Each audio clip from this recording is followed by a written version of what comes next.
5432। नमस्कार दोस्तों, मैं दिव्यांश आप सभी का स्वागत करता हूं आपके अपने चैनल द एग्जाम बडी में। उम्मीद करता हूं कि आप सभी लोग सकुशल होंगे और अपनी तैयारी अच्छे से कर रहे होंगे। सिंधु घाटी सभ्यता की कौन कौन से क्वेश्चंस बनते हैं तथा इसका डिटेल में आज अध्ययन करेंगे। आज के सेशन में केवल हम लोग सिंधु घाटी सभ्यता से संबंधित डिटेल्स टॉपिक्स अध्ययन करेंगे। कल की क्लास में हम लोग इससे मल्टीपल चॉइस क्वेश्चन और प्रीवियस ईयर क्वेश्चन करेंगे। तो चलिए आज के सेशन को स्टार्ट करते हैं। आज के सेशन के लास्ट में आप लोगों के लिए एक विशेष गिफ्ट है, इस गिफ्ट को लेके जाइएगा। गिफ्ट को रिवील करना, गिफ्ट को एक्सेप्ट करना मत भूलिएगा। ये फ्री गिफ्ट है, इसको लेना मत भूलना है, ठीक है। अब चर्चा करते हैं आज के सेशन को। आज के सेशन को स्टार्ट करने से पहले एक छोटा सा हमारा रिक्वेस्ट है। अगर आप यूपी ट्रिपल एस सी पेट की तैयारी कर रहे हैं तो बेटा सफलता बैच से जुड़ जाइएगा, लिंक डिस्कशन में लगा हुआ है। इस बैच में हम लोग कंप्लीट सिलेबस को टॉपिक वाइज कवर करेंगे, साथ ही साथ आपको previous year question, multiple choice question मिलेंगे, पीडीएफ नोट्स मिलेंगे, मॉक टेस्ट होगा। ये मॉक टेस्ट होंगे एरर सोल्यूशन मेथड पे। साथ ही साथ हर संडे को एक स्पेशल डाउट सेशन होगा, इस सेशन से जुड़िएगा। तो चलिए इस सेशन को स्टार्ट करते हैं और चर्चा करते हैं हड़प्पा सभ्यता या सिंधु घाटी सभ्यता के बारे में।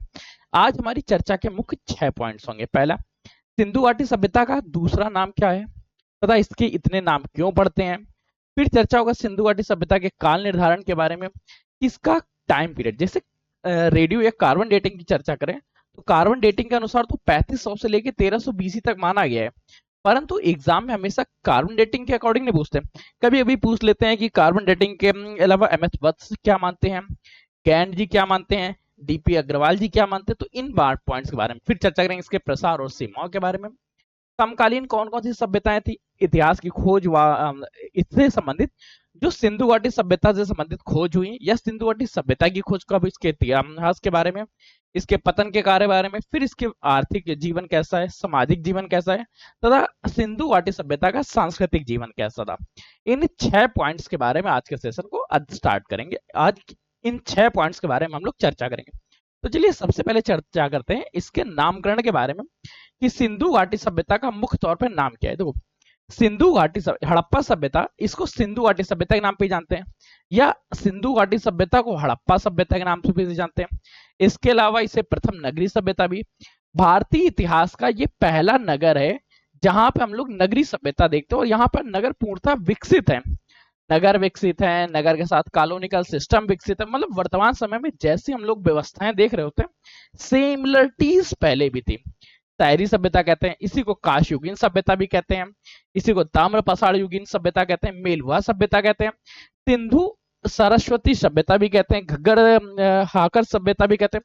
सिंधु सरस्वती सभ्यता क्यों? क्योंकि ऐसा माना जाता है सिंधु घाटी सभ्यता सिंधु घाटी से लेकर सरस्वती नदी के मध्य के क्षेत्र में है।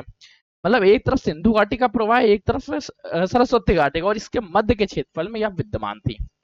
ये तो इसके नामकरण को रहा है। इसके कालक्रम के बारे में चर्चा करें कि सिंधु घाटी सभ्यता, बड़ा पॉइंट ये ध्यान रखो, जैसे आपको इन सभी का नोट चाहिए तो इन सभी का नोट्स आप लोगों को अभी तो पेड ग्रुप में ही प्रोवाइड कराए जा रहे हैं।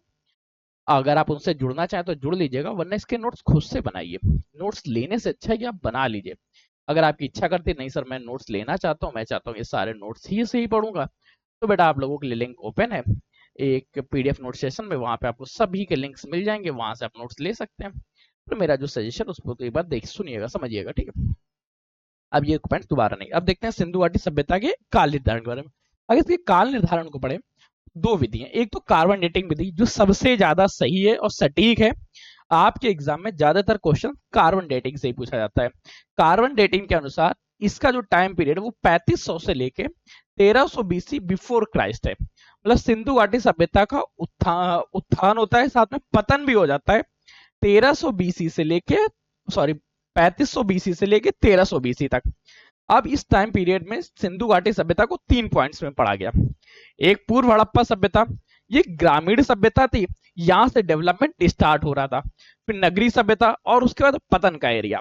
जो पूर्व सभ्यता जिसको ग्रामीण सभ्यता के नाम से जानते हैं, इसका विकास क्रम रहता है 3500 से लेके 2600 बीसी तक, और 2600 से लेके 1900 बीसी तक नगरी सभ्यता के रूप में, 1900 से लेके 1300 बीसी तक इसका पतन काल रहा, जहां पे सिंधु घाटी सभ्यता पूर्णतः परिवर्तित हो गई। अब इसके टाइम पीरियड के बारे में कंफर्म हो गया, टाइम पीरियड के साथ ये भी पॉइंट्स कंफर्म हो गए। क्या क्या पॉइंट्स कंफर्म है? सबसे पहले कार्बन डेटिंग के अनुसार सिंधु घाटी सभ्यता का टाइम पीरियड 3500 से लेकर 1300 बीसी तक रहा। इस कालक्रम में सिंधु घाटी सभ्यता के 3 पॉइंट्स रहे: पूर्व हड़प्पा सभ्यता, परिपक्व सभ्यता तथा उत्तर सभ्यता। पूर्व या पूर्व हड़प्पा सभ्यता क्या थी, ये ग्रामीण सभ्यता थी। इसका टाइम पीरियड क्या रहा, 3500 से लेके 2620 तक, लगभग 900 वर्षों तक। परिपक्व सभ्यता की चर्चा करें तो 2600 से लेके 1900, लगभग 700 ईस्वी तक, 700 वर्षों तक। और उत्तर हड़प्पा की चर्चा करें तो ये 1900 से लेके 1300 बीसी तक। इस तरह से कार्बन डेटिंग अनुसार, कार्बन डेटिंग के अलावा बाकी भी मत पूछे जाते, तो इन मतों को याद रखिएगा। इनमें से कुछ इंपॉर्टेंट मत है जिन पे मैं आपको टिक लगा दूंगा, इनको तो पढ़िएगा। जैसे सर मार्टियर की चर्चा करें तो सर विलियम मार्टियर के अकॉर्डिंग सिंधु घाटी सभ्यता का काल पीरियड 3500 से लेके 1750 तक रहा। इनका क्वेश्चन में पूछा जाता है। जॉन मार्शल पूछे जाते हैं। जॉन मार्शल के अनुसार 3250 से लेके 1750 तक। एम एस वत्स जी कई बार पूछे गए हैं, 3000 से लेके 2500 तक। मैके महोदय जो है, इनके अकॉर्डिंग सिंधु घाटी सभ्यता का टाइम पीरियड 2800 बीसी से लेके 2500 बीसी तक रहा। डीपी अग्रवाल जी मानते हैं 3250 से लेके 1750 ईस्वी तक। डेल्स की चर्चा करें तो डेल्स के अनुसार सिंधु घाटी सभ्यता का टाइम पीरियड 2900 बीसी से लेके 1900 बीसी तक रहा। अर्नेस्ट मैके की चर्चा करें तो 2800 से लेके 2500 बीसी तक। गैंड मानते हैं कि 2350 बीसी से लेके 1700 तक। फेयर सर्विस की चर्चा करें 2000 से लेके 1500।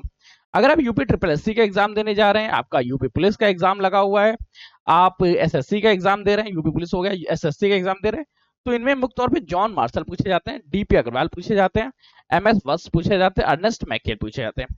अगर आपने इन चारों के, सर व्हीलर मार्टिन को भी देख लीजिएगा, इन 5 को देख लिया तो लगभग आपके क्वेश्चन सही हो जाएंगे। इस पॉइंट से तो गलत नहीं होगा। सिंधु घाटी सभ्यता में क्या पढ़ा, सबसे पहले इसके कार्बन डेटिंग के बारे में पढ़ा। हम लोगों ने चर्चा की इतिहासकारों के मतों के अनुसार कि सिंधु घाटी सभ्यता का क्या टाइम पीरियड था।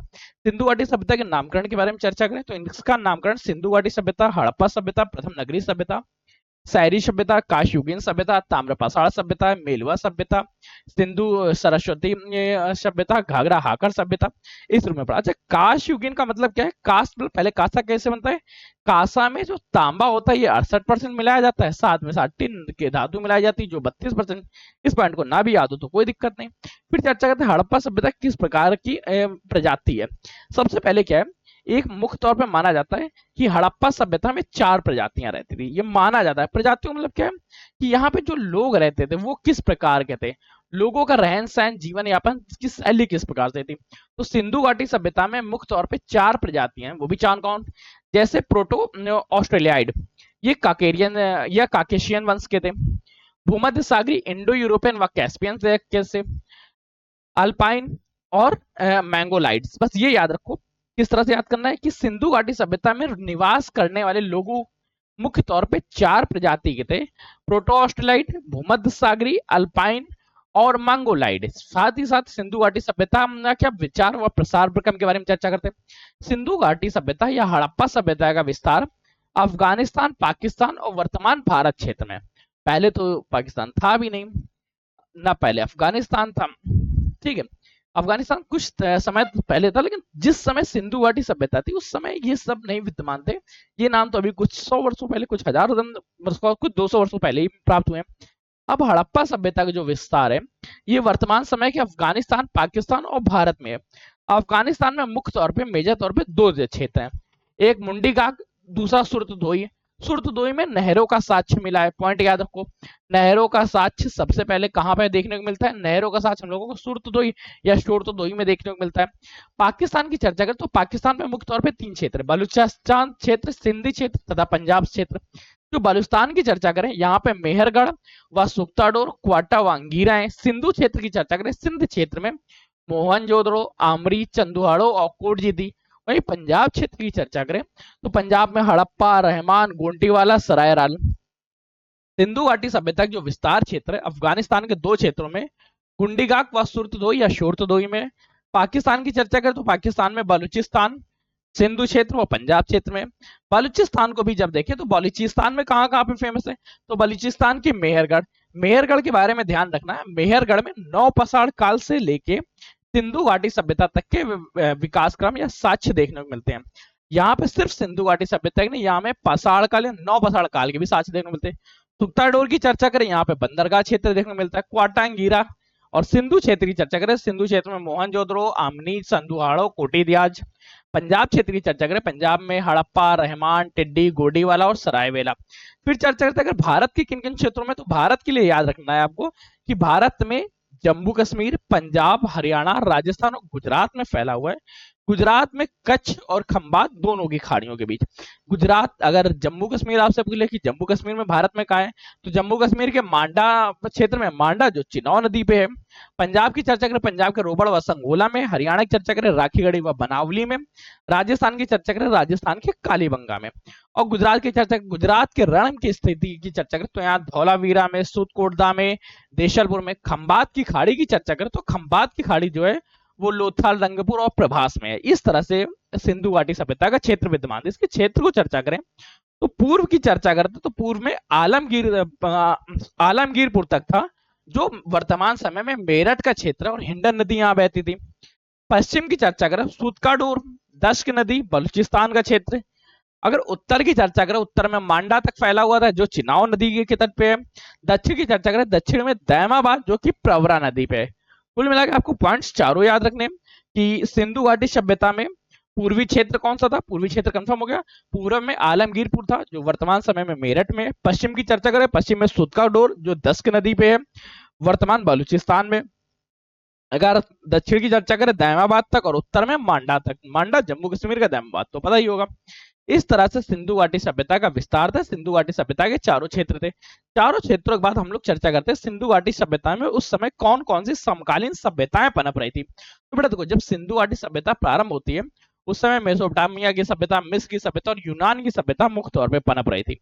सिंधु घाटी सभ्यता की समकालीन सभ्यताओं की चर्चा करें तो इसमें मेसोपोटामिया, मिस्र और यूनान की सभ्यता देखने को मिलती है।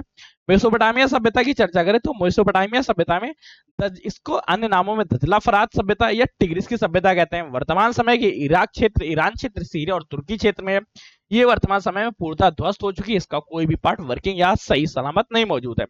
मिस्र की सभ्यता की चर्चा करें, मिस्र की सभ्यता के अन्य नामों नील नदी या नील नदी के तट पर भी स्थित है। इसको हम लोग सुमेरियन सभ्यता भी कहते हैं। हड़प्पा सभ्यता से 20 गुना बड़ी सभ्यता थी। और ये जो मेसोपोटामिया सभ्यता थी, हड़प्पा सभ्यता की 12 गुना थी। मैं यूनान की सभ्यता की चर्चा करें, हुआंग हो की सभ्यता के नाम से भी जाना जाता है, और ये योलो नदी के तट पे। उपयुक्त तीन ही सभ्यताओं का पतन हो चुका है, परंतु हड़प्पा सभ्यता आज भी निरंतरता आज भी बनी हुई है। जैसे तब दिखती थी वैसे ही अभी दिख रहा है, इसके पतन का कोई रीजन नहीं दिख रहा है। हड़प्पा सभ्यता की खोज की चर्चा करें कि इसकी खोज कब हुई, कहाँ हुई, कैसे हुई, तो उसके लिए आपको मुख्य तौर पर 3 डेट्स याद रखनी है। एक 1826, 1921 और 1922। 1826 में क्या होता है, 1826 के पॉइंट्स याद रखना, इसमें क्या याद रखना वो ज्यादा जरूरी है। 1826 में चार्ल्स मेसन ने हड़प्पा के टीलों का उत्खनन कराया, या हड़प्पा के टीलों का उद्घाटन, वो खुदाई कराई गई। 1921 की चर्चा करें, 1921 में जॉन मार्शल के नेतृत्व में खुदाई हुई, और 1921 में दयाराम साहनी के नेतृत्व में खुदाई हुई। वहीं 1922 में राखालदास बनर्जी इससे जुड़े। कौन कौन लोग जुड़ चुके हैं उनको याद रखो। और ये सभी लोग जुड़ कहाँ रहे थे, ये सभी लोग जुड़ रहे थे आर्कियोलॉजिकल सर्वे ऑफ इंडिया में। आर्कियोलॉजिकल सर्वे में इंडिया 2014, सॉरी क्या कंफ्यूज कर देता हूँ, आर्कियोलॉजिकल सर्वे ऑफ इंडिया 1904, जिसके हेड या महानिदेशक इस समय थे जनरल बार्किंगम। जनरल बार्किंगम से मिले 1921 में जॉन मार्शल, दयाराम साहनी और राखालदास। इसीलिए अलेक्जेंडर बार्किंगम जो है, इनको father of Indian archaeologist department कहते हैं। भारतीय आर्कियोलॉजिस्ट डिपार्टमेंट की नींव रखने का कार्य किसने किया, अलेक्जेंडर बार्किंगम है। और वहीं चर्चा करें 1857 में कराची से लेकर लाहौर तक एक रेलवे सड़क का निर्माण हुआ था। जब रेलवे रोड का या रेल रोड का निर्माण हो रहा था, उस दौरान ईंटें बिछाने की जरूरत थी। तो जॉन ब्रेथल और विलियम ब्रेथन ने सिंधु घाटी सभ्यता से ईंटें निकाल के यहाँ पे बैठा दी, यहाँ पे बिछा दी। ठीक है, इस तरह से सिंधु घाटी सभ्यता का पहला दोहन और पहली खोज प्रारंभ होती है। सिंधु घाटी सभ्यता की प्रकृति या स्वरूप की चर्चा करें कि सिंधु घाटी सभ्यता है कैसा, सिंधु घाटी सभ्यता के लोगों का निवास कैसा रहता है, इस बारे में चर्चा करें तो सबसे पहले तो ये नगरी सभ्यता है। नगरी सभ्यता के साथ ही इसे शहरी सभ्यता भी माना जा सकता है। नगर और शहरों का, नगरों का यहाँ विकास क्रम देखने को मिलता है। किलाबंदी की गई, नाली व्यवस्था बनाई गई, सड़क व्यवस्था अच्छी थी, और सड़क व्यवस्था के साथ ही साथ आवास व्यवस्था भी अच्छी थी। नगरी सभ्यता की चर्चा करें तो नगरी सभ्यता का मतलब क्या है, एक कंप्लीट स्ट्रक्चर ऑफ घर होते थे। इसमें कुछ घर चबूतरे में थोड़ा सा नीचे और कुछ घर ऊंचे रहते थे। ऊंचे घरों को ऊपरी टीला बोलते थे, और ये टीला नुमा चारों तरफ टीला था, और टिले पे विद्यमान क्षेत्र था। जो चबूतरे पे विद्यमान क्षेत्र, टिले पे विद्यमान क्षेत्र, जो ऊंचा टिला था इसको ऊपरी टिला या पश्चिमी टिला कहते हैं। पश्चिमी टिला क्या था, ये दुर्गीकृत क्षेत्र था, ये विशेष लोगों के लिए था। यहाँ पे मुख्य रूप से व्यापारी, कर्मचारी और प्रशासनिक वर्ग के लोग रहते थे। वही जो निचला सिरा है ये पूर्व में स्थित था, यहाँ पे गरीब लोग रहते थे, श्रमिक, निर्धन, किसान व छात्र। कन्फर्म आया। पूर्व और पश्चिम से क्या अंतर है। पूर्व की चर्चा करें तो पूर्व में नगरी सभ्यता, सिंधु घाटी सभ्यता के नगरी सभ्यता में छोटे घर पाए जाते थे, ये अमूमन 1 से 2 मंजिले घर होते थे। वहीं अगर पश्चिम की चर्चा करें तो पश्चिम में 4 से 5 मंजिला मकान तब के होते थे। साथ ही साथ जो ये 4 से 5 मंजिला इमारत थी, इसमें व्यापारी वर्ग, कर्मचारी वर्ग व प्रशासनिक वर्ग रहता था। वही जो निचला क्षेत्र था यहाँ पे श्रमिक, निर्धन, किसान, छात्र ये सभी लोग निवास करते थे। साथ ही साथ ये सारी बिल्डिंग चबूतरे पे विद्यमान थी, इसलिए यहाँ पे चबूतरा भी देखने को मिलता है। एक अपवाद भी है इसके अलावा भी, जैसे धौलावीरा अपवाद हो गया, धौलावीरा बाद लोथल अपवाद हो गया, सुरकोटदा हो गया या सुतकेड। धौलावीरा की चर्चा करें तो धौलावीरा में किसी को हायर क्षेत्र में दिया गया, नगरों का विभाजन अलग अलग क्षेत्र में कर दिया गया था बस। और वहीं अगर लोथल और सूदकोटका और सूदकोटदा और सूदगेट का सॉरी सूदकाडोर की चर्चा करें तो ये इन सभी क्षेत्रों में एकल व्यवस्था विद्यमान थी, मतलब एकल व्यवस्था थी, एकल योजना विद्यमान थी। यहाँ पे तीनों में से नगर नियोजन में से एकल योजना विकसित हुई। ठीक, अब चर्चा करते हैं किले की किलाबंदी के बारे में। थोड़ा ये याद रखो, शहर के चारों ओर किलेबंदी के साक्ष्य मिलते हैं। किलेबंदी के साथ ही साथ ऊंचे ऊंचे टावर भी बनाए गए ताकि इनको वॉच टावर की तरह प्रयोग किया जा सके और लोगों क्या गतिविधि कर रहे हैं लोगों को देखा जा सके। साथ इसके 2 उद्देश्य थे। सबसे पहले तो बाह्य आक्रमण से बचाना, बाह्य आक्रमण के साथ जो बाढ़ आ जाती इन सभी चीजों से रक्षा करना। किलाबंदी के साक्ष्य मिल गए। किलाबंदी के बारे में एक अपवाद याद रखना, ये लोथल में नहीं देखने को मिलती, लोथल में कोई किलाबंदी नहीं थी और चंदुहाड़ों में, ठीक है, लोथल में किलाबंदी नहीं थी। ठीक है, फिर चर्चा करते हैं इसके बाद घरों की स्थिति किस तरह से होती थी। घरों की जो खिड़कियां थी और दरवाजे थे ये मुख्य सड़क की तरफ नहीं खुलते थे, मुख्य सड़क से लोग आसानी से आए जाए, बल्कि ये अपने घर के पीछे खुला करते थे। चंदवाड़ों में कोई दुर्गाकृत नहीं थी, कोई किलाबंदी नहीं थी, ये पॉइंट्स याद रखना। घरों में क्या थे, घरों के द्वार मुख्य द्वार पर ना खुल के पीछे की तरफ खुलते थे, गली में खुला करते थे। लोथल में केवल इसका एक अपवाद मिलता है, लोथल में खिड़कियां मुख्य सड़क की तरफ खुलती थी और जो चंदवाड़ा तो यहाँ दुर्गीकृत नहीं थी। नाली व्यवस्था की चर्चा करें तो सिंधु घाटी सभ्यता में नाली व्यवस्था इस तरह से थी कि पहले छोटी नालियों को जल जाएगा बड़ी नालियों में, बड़ी नाली से फिर वो और बड़ी नाली में पहुंच जाएगा। नालियां यहाँ पे ईंटों की बनाई जाती थी, ईंटों की बनी हुई नाली में जिप्सम और चूना को मिला के जुड़ाई कर दी जाती थी। जैसे हम लोग ईंट गरा मसाला बनाते हैं, एसीसी सीमेंट वगैरह बाकी सीमेंट्स का, इन्होंने क्या किया, नाली व्यवस्था में ही जिप्सम और चूना को हमने मिला देते थे, उसके बाद ईंटों से नाली बनाते थे, पक्की ईंटों का निर्माण होता था। नाली व्यवस्था अत्यंत उन्नत थी, प्रत्येक घर से छोटी छोटी नालियां निकल के मुख्य नालियों में मिलती थी।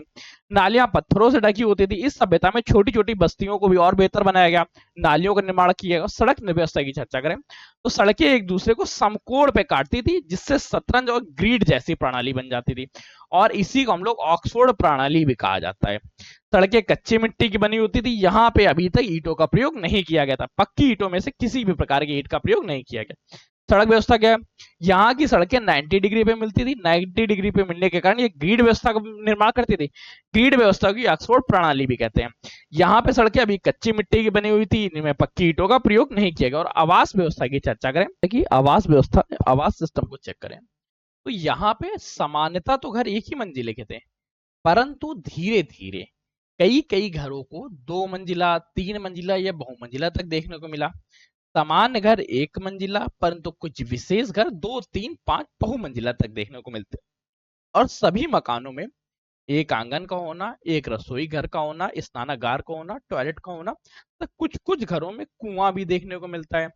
और ये उपयोगितावादी की दृष्टि से सुख सुविधाओं को बड़ा ध्यान रखते थे कि हमें ये सुख सुविधाएं चाहिए, जैसे आजकल के नॉर्मल घर होते हैं, एक आंगन, एक रसोई घर, इससे एक स्नानागार, एक टॉयलेट रहता था, साथ ही साथ कुछ जगह कुएं का प्रयोग रहता था, कुछ जगह कुएं। 1 मंजिला घर बहुत बनाए गए, परंतु 2 मंजिला और बहुमंजिला घर भी के साक्ष्य मिलते हैं, मतलब पाए गए पर बहुत ज्यादा नहीं पाएगा। फिर चर्चा करते हैं हड़प्पा सभ्यता की कुछ विशेषताओं के बारे में। जैसे चर्चाएं होंगी हमारी आर्थिक सभ्यता के बारे में कि आर्थिक विकास किस तरह से होगा। आर्थिक के बाद हमारी चर्चा होगी सामाजिक जीवन कैसा रहा, सांस्कृतिक जीवन कैसा रहा, राजनीतिक जीवन कैसा रहा। आर्थिक में इनका पशुपालन, शिल्प और वाणिज्य के बारे में। एक काम करते हैं, आज आर्थिक जीवन पढ़ते हैं, सामाजिक जीवन की क्लास, सामाजिक सांस्कृतिक और राजनीतिक सेशन की क्लास कल ले लेंगे और कल हम लोग इसके मल्टीपल चॉइस क्वेश्चन देख लेंगे। अगर आर्थिक जीवन की चर्चा करें तो इनके आर्थिक जीवन में मुख्य तौर पे कृषि थी, कृषि के साथ ये पशुपालन करते थे, पशुपालन के बाद शिल्प और व्यवसाय का कार्य था, शिल्प व्यवसाय के साथ ये वाणिज्य का व व्यापार करते थे। आर्थिक जीवन में कृषि कैसे थी, मुख्य तौर पे 9 प्रकार की फसलें थी इनके पास, इसमें से राबी की फसल सबसे ज्यादा। खेतों में हल के निशान देखने को मिलते हैं, हल इनके अभी लकड़ी के बने होते थे। साक्ष्य क्या है, बनावली में मिट्टी का एक हल देखने को मिलता है, साथ में कालीबंगा में जूते हुए खेत के साक्ष्य देखने को मिलते हैं। इनकी जो सभ्यता की चर्चा करें, यह सभ्यता पे चावल की खेती भी की जाती थी, साक्ष्य मिलते लोथल व रंगपुर से। यहाँ की खेती अभी तक मुख्य रूप से प्रकृति पे डिपेंड थी, वर्षा व नदियों पे डिपेंड होती थी। कृत्रिम साधन या सिंचाई के कृत्रिम साधनों की कमी थी, सिंचाई हेतु कृत्रिम साधनों का प्रयोग किया जाता था। जैसे अब प्राकृतिक साधन से वर्षा का जल आया, नदी से बना लिया तालाब, तालाब से बना लिया नहरों के बारे में। और यहाँ की फसलें कौन सी थी, गेहूं, जौ, राई, तिल, सरसों, कपास और साथ ही साथ लोथल और रंगपुर से चावल के साथ मिले। यहाँ पे लगा लेना एक 100 रुपए का नोट और एक स्टार बना लेना और इस पॉइंट को ध्यान से समझना। निम्नलिखित में से कौन सी फसल सिंधु घाटी सभ्यता में नहीं थी, उसका जवाब आपको यहाँ पे देखने को मिल जाएगा, कौन सी फसल नहीं थी। फिर चर्चा करते हैं इनके पशुपालन के बारे में। तो मुख्य तौर पे सभी जानवरों को पालते थे, परंतु ये घोड़े को नहीं पालते थे। फिर भी घोड़े के कुछ साक्ष्य देखने को मिले हैं। यद्यपि हड़प्पा सभ्यता घोड़े के साक्ष्य मिलते हैं, परंतु मूल सभ्यता का हिस्सा नहीं थे, मतलब घोड़े इसका हिस्सा नहीं होते थे, बाकी पालतू पशु इसका हिस्सा होते थे। बाकी पालतू पशु में कौन से थे, जैसे बैल का होना, बकरी का होना, भेड़ का होना, ऊंट का होना। ऊंट के तो साक्ष्य में कालीबंगा से देखने को मिले। अब घोड़े से संबंधित कौन कौन से साक्ष्य, जैसे सूर्य कोटदा की चर्चा करें, यहाँ घोड़े के अस्थियों का पंजर देखने को मिला। मोहनजोदड़ो में घोड़े के दांत देखने को मिले। लोथल में घोड़े का खिलौना देखने को मिला। सारगुई जो पाकिस्तान का है, वहां पे घोड़े के दांत देखने को मिले। तो ये तो घोड़े के साक्ष्य थे, परंतु मूल रूप से सिंधु घाटी सभ्यता के लोग घोड़े से परिचित नहीं थे या इनका घोड़ों से कोई संबंध नहीं था। शिल्प व व्यवसाय की चर्चा करें तो यहाँ पे धातु उद्योग भी था, सूती वस्त्र उद्योग भी विद्यमान था, मनका उद्योग था, मनका जो हम लोग मोती माले बनाते हैं इनके बारे में, मोहर उद्योग था, साथ ही साथ भ्रदमार, ईंटों का कताई बुनाई। धातु उद्योग में क्या क्या देखो, ध्यान रखो, धातु दो तरह से ध्यान रखना है। पहले याद रखना है कि यहाँ पे सोना, चांदी, कांसा, पीतल तथा तांबे से संबंधित उद्योग स्थापित थे, परंतु यहाँ पे लोहे से संबंधित कोई उद्योग नहीं था। अभी तक सिंधु घाटी सभ्यता में लोहे के कोई भी साक्ष्य नहीं मिले हैं, अब लोहे से दूर हो जाइएगा। यहाँ पे वो थे किसके इसके साक्ष्य, यहाँ पे सोना, चांदी, कांसा, पीतल तथा तांबा के साक्ष्य देखने को मिलते। सूती वस्त्र उद्योग की चर्चा करें तो यहाँ के लोग रेशमी वस्त्रों का प्रयोग नहीं करते थे, यहाँ केवल और केवल सूती वस्त्र विद्यमान थे।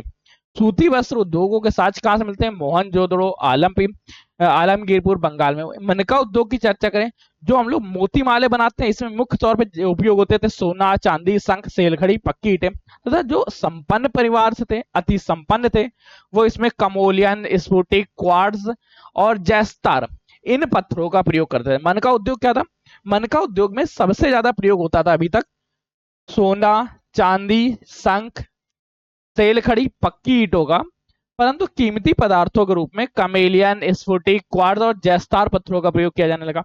यहाँ पे मोहर उद्योग भी थी। मोहर उद्योगों में मोहरों का आकार ध्यान रखना, क्योंकि आपसे पूछा जाता है सिंधु घाटी सभ्यता में किस किस तरह की मोहरें थी। यहाँ पे गोलाकार, वर्गाकार, आयताकार व बेलनाकार बेलनाकार और तरह की मोहरें थी। और मुख्य तौर पे जो बेलनाकार मोहर थी, इनका प्रयोग मेसोपोटामिया की तरह किया जाता है। जैसे मेसोपोटामिया की सभ्यता में भी बेलनाकार देखने को मिलती है, वैसे ही यहाँ पर भी सभ्यता में बेलनाकार मोहर देखने को मिली। मृत भांड की चर्चा करें कि कैसे यहाँ पे चित्र आकृति बनी हुई मिलती थी, तो याद रखो यहाँ पे काली व लाल मृदा पाई जाती थी।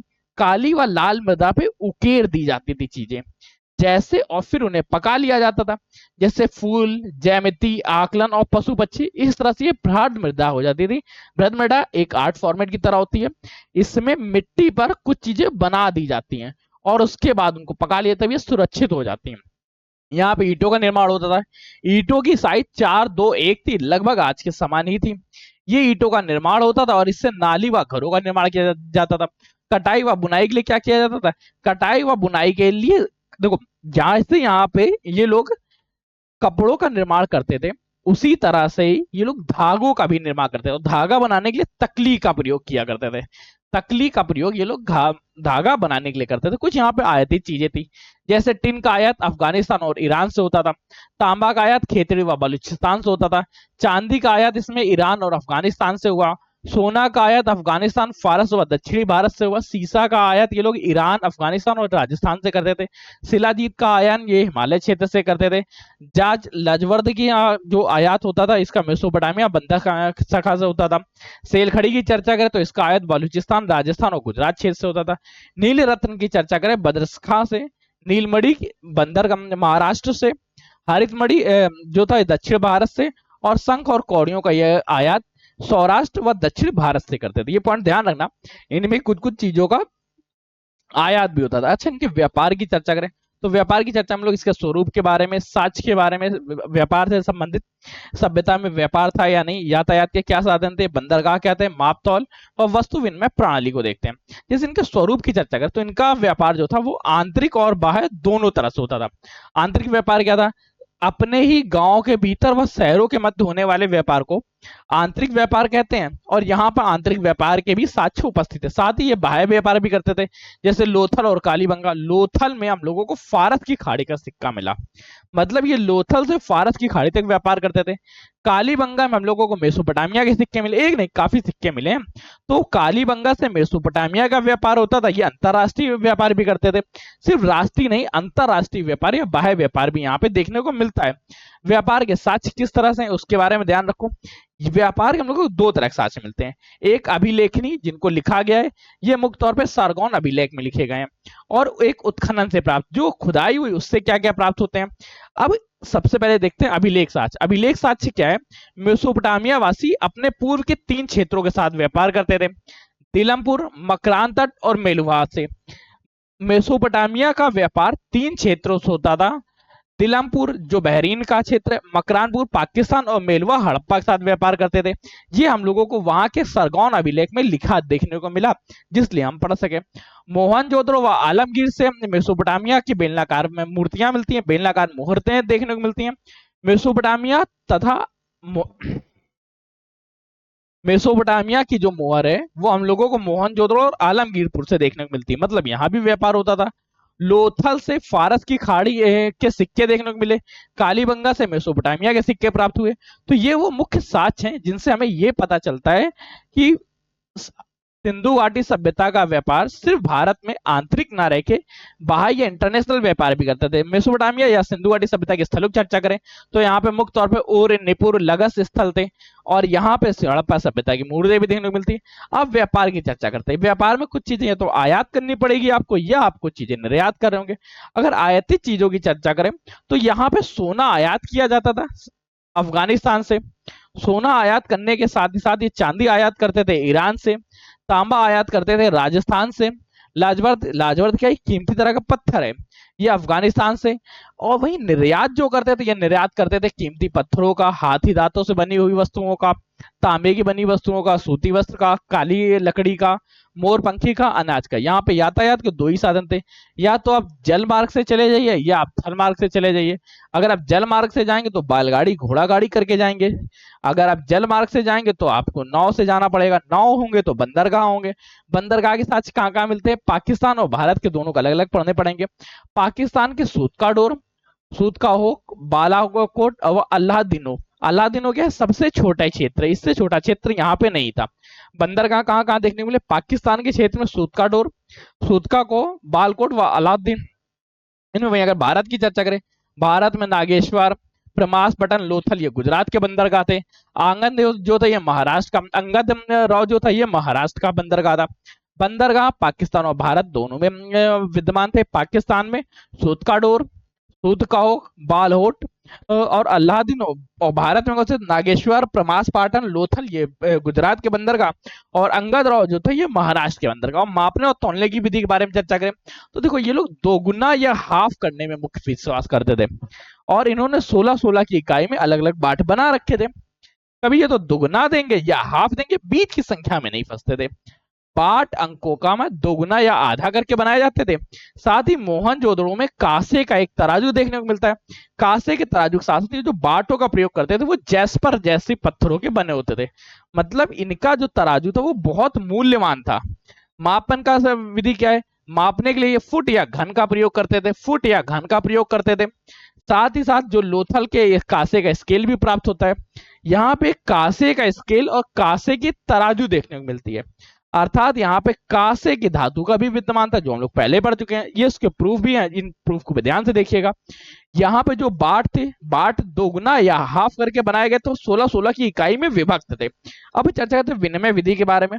तो यहाँ पे मुख्य रूप से किस चीज का विनिमय किया जाता था? ज्यादातर लोग ये मानते हैं कि यहाँ पर केवल और केवल वस्तु विनिमय विद्यमान था, मतलब कुछ लोग ये मानते हैं इसमें वस्तु विनिमय नहीं विद्यमान था। मैं ये सोच रहा हूँ हड़प्पा कालीन की समाज व्यवस्था को हम लोग कल के सेशन में पढ़ लेंगे। कल के सेशन में हम लोग पढ़ेंगे समाज व्यवस्था की हड़प्पा कालीन क्या क्या समाज व्यवस्था था, यहाँ वर्ण विभाजन क्या रहा, मात्र सत्तात्मक है, मृतक संस्कार क्या होते थे, सभ्यता के वस्त्र किस तरह से, सौंदर्य प्रेमी समाज था, मनोरंजन कैसे रहे, साक्षरता व लिपि। इन पॉइंट्स के बारे में हम लोग कल के सेशन में चर्चा करेंगे। आज के सेशन को यहीं पे रोक रहे हैं। अगर सेशन से संबंधित कोई क्वेश्चन हो, कोई मन में डाउट्स उत्पन्न होता है तो आप सारे तरह के क्वेश्चंस पूछ सकते हैं। मैं आपके क्वेश्चन जवाब देने के लिए हाजिर हूँ। आज के सेशन को समाप्त करने से पहले एक छोटा सा हिंट, जो मैंने आपसे कहा था ये फ्री गिफ्ट लगा हुआ है, तो बेटा देखो ध्यान से देखना, नीचे देखना, दूसरी या तीसरे लाइन में क्लेम योर फ्री गिफ्ट लिखा होगा, क्लेम योर गिफ्ट ये लिखा होगा। इसके आगे एक लिंक लगा होगा, उस लिंक पे क्लिक करिएगा, आप रिडायरेक्ट हो जाएंगे एक पेज पे। वहां पे अपना नाम, मोबाइल नंबर, ईमेल आईडी भर दीजिएगा। आपको 1 साल का करंट अफेयर सेशन की पीडीएफ तुरंत मिल जाएगी। इसके अलावा अगर आप कोई भी बैच लेना चाहते हैं, जैसे सफलता बैच हो गया, जिद बैच हो गया, स्टेनो स्टार बैच हो गया, ठीक है, सफलता बैच पेट के लिए जारी किया गया है। तो अगर आप पेट 2025 की तैयारी करना चाहते हो और अच्छे से करना चाहते हैं, सीरियस होकर करना चाहते हो, तो बेटा इस बैच से जुड़ जाइएगा। यहाँ पे संडे को आपको पता चलेगा कि कैसे कैसे हम लोग और तैयारी कराने वाले, क्या क्या नए पॉइंट्स लेके आएंगे। ये है कि सफलता बैच में पूर्णतः आप तभी जुड़िएगा जब आप 90% प्लस लेके आना चाहते हैं। परसेंटाइल आपका 90 प्लस बनना चाहिए, तो ही, अगर इस उम्मीद से तो ही जुड़िएगा। सेशन से संबंधित कोई क्वेश्चन हो, कोई मन में डाउट हो तो कमेंट करके बता दीजिएगा। मैं आपके सारे कमेंट, सारे डाउट्स को पढ़ने के लिए लगातार तत्पर रहता हूँ। एक नंबर है 9889057003, इस नंबर पर व्हाट्सअप कर दीजिएगा। आपके व्हाट्सअप टेक्स्ट को देखने के लिए मैं लगातार सीन रहता हूँ। अगर आपके मन में कोई समस्या, कोई इश्यूज आते हैं तो तब तक के लिए कीप स्टडी, कीप स्माइलिंग, पढ़ते रहिए, मुस्कुराते रहिए। पढ़ाई मुस्कुराहट एक साथ अच्छी लगती है, अकेले में दोनों अधूरे। और कल के सेशन में हम लोग आगे के सेशन को पढ़ेंगे। तब तक के लिए धन्यवाद दोस्तों।